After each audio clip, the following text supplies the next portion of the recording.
Sementara itu, wisatawan Australia tetap menjadikan Bali sebagai salah satu destinasi wisata yang paling menarik di dunia. Buktinya sebanyak 1,2 juta turis Australia berlibur ke Pulau Dewata setiap tahun. Menurut Konsul Jenderal Australia di Bali, Anthea Griffin, Australia dan Indonesia khususnya Bali memiliki hubungan kedekatan yang lebih erat dibandingkan dengan negara-negara di kawasan Asia Tenggara lainnya.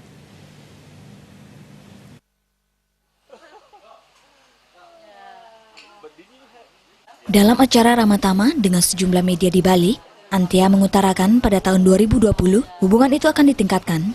Kondisi ini menyebabkan pemberitaan yang bertanggung jawab menjadi hal yang sangat penting dalam meringankan tugas-tugas konsulat jenderal. Griffin yang didampingi stafnya, Rizkiana Ramli menambahkan sebagian besar orang Australia sangat menikmati liburan di Bali dan tidak risau dengan keamanan Bali selama ini, sehingga merasa nyaman berlibur karena Bali sudah dianggap rumah kedua. Di antara 5.000 wisatawan Aussie yang tinggal di Pulau Dewata, bukan semata-mata menikmati masa pensiun, tapi juga bekerja atau berbisnis. Biasanya, Bali dijadikan tempat tinggal yang nyaman, sekaligus untuk mengembangkan bisnis ke seluruh dunia. Mereka kebanyakan terjun di bidang industri kreatif.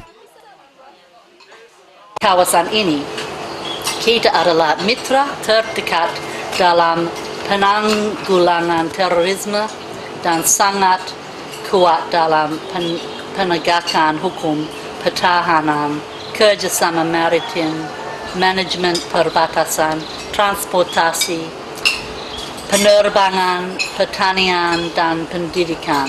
Semua hal yang perlu dilakukan tetangga dekat, kita lakukan satu sama lain.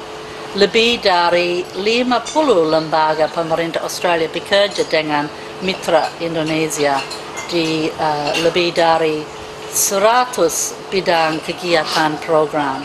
Pemerintah negara bagian kami terlibat. Universitas-universitas terkemuka kami semakin bekerja sama termasuk dalam penelitian.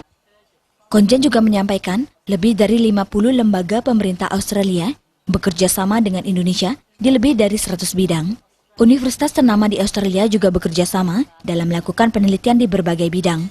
Konjen tidak lupa menyampaikan ucapan terima kasihnya atas kerjasama, bantuan serta komitmen awak media di Bali dalam meliput kegiatan dan kerja Konsulat Jenderal Australia di Bali. Eni Parina dan Jaya Kusuma, Bali TV.